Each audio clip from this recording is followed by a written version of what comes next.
Assalamualaikum warahmatullahi wabarakatuh. Halo pemirsa, selamat datang kembali di channel kami. Selamat datang kembali di analisa peristiwa pembunuhan di Subang. Hanya Danu yang dites psikologi soal kasus Subang, mengapa saksi lain tak dites kejiwaannya? Namun sebelum lanjut di pembahasan, mohon subscribe channel ini, agar channel ini makin berkembang. Kalau sudah, mari simak videonya. Diketahui saksi Ramdhanu alias Danu kembali menjalani pemeriksaan pada tanggal 7 Desember yang sebelumnya pada tanggal 6 juga diperiksa. Keterangan Danu akan menjadi kunci dalam pengungkapan peristiwa pembunuhan Subang. Setelah kemarin diperiksa di Ditreskrimum Polda Jabar, hari ini Danu kembali menjalani pemeriksaan di Mapolda Jabar. Danu menjalani tes psikologi atau tes kejiwaan terkait kasus perampasan nyawa ibu dan anak di Subang.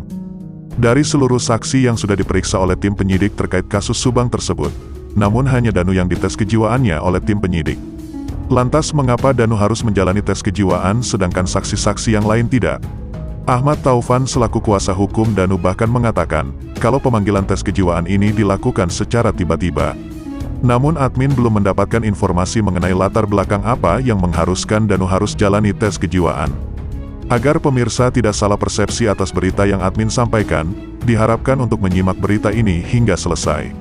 Ada beberapa kemungkinan yang dapat admin analisa. Kita ketahui bahwa saat Danu menjalani pemeriksaan, kesaksiannya selalu berubah-ubah. Mungkin hal ini menjadi alasan penyidik melakukan tes kejiwaan terhadap saksi Danu. Ataukah penyidik melakukan tes kejiwaan terhadap Danu karena adanya terindikasi Danu yang akan ditetapkan menjadi tersangka utama dalam kasus Subang. Namun menurut admin, wajar jika Danu dalam menyampaikan kesaksiannya di awal penyelidikan berubah-ubah, karena ia baru pertama kali datang memenuhi panggilan pihak polisi. Menurut admin, semua orang akan merasa gugup ketika pertama kali menjalani pemeriksaan, apalagi diberi pertanyaan secara bertubi-tubi. Atau bisa jadi Danu masih merasa terpukul atas apa yang telah terjadi kepada orang yang telah merawatnya sedari dulu. Kemungkinan yang berikutnya, apakah ada tebang pilih dari pihak kepolisian, sehingga Danu sajalah yang dites kejiwaannya? Melihat Danu yang begitu polos dan lugunya, jika tidak ada tebang pilih, seharusnya pihak kepolisian melakukan tes kejiwaan terhadap saksi-saksi lain, contohnya Yosep, Mulyana, dan Arif sebagai anggota kepolisian. Menurut admin, kenapa begitu repotnya pihak penyidik hingga harus melakukan tes kejiwaan terhadap Ramdhanu?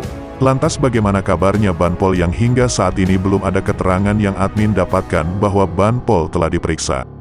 Atau mungkinkah adanya terindikasi oknum yang mencoba mengkambing hitamkan Danu? Itu bisa terjadi jika ada oknum-oknum yang tidak bertanggung jawab.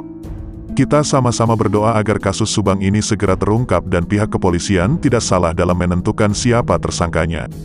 Dan admin meminta kepada pihak kepolisian agar tidak ada tebang pilih terhadap saksi-saksi kasus Subang. Jika saksi Danu dites kejiwaannya, maka harusnya saksi-saksi lain harus juga dites kejiwaannya. Semoga Ramdhanu tidak menjadi kambing hitam dalam kasus ini. Mungkin publik memiliki pemikiran yang sama seperti apa yang telah admin sampaikan. Dari asumsi admin di atas kebenarannya bisa 0%, karena kami di sini hanya bisa menganalisa dan memberi kritikan kepada pihak kepolisian tanpa harus mencampuri urusan pihak penyidik dalam menentukan siapa tersangkanya. Jika pemirsa mempunyai asumsi atas hal tersebut, tulis di kolom komentar. Disclaimer, admin tekankan sekali lagi bahwa berita yang kami sampaikan ini hanya sebutir informasi yang kami dapatkan, dan ada asumsi admin yang bisa saja salah. Mohon maaf bila ada salah kata yang terucap. Terima kasih sudah menonton, jangan lupa jaga imun agar tetap sehat, perbanyak berpikir positif. Admin Infus di sini, sampai jumpa di video kami selanjutnya.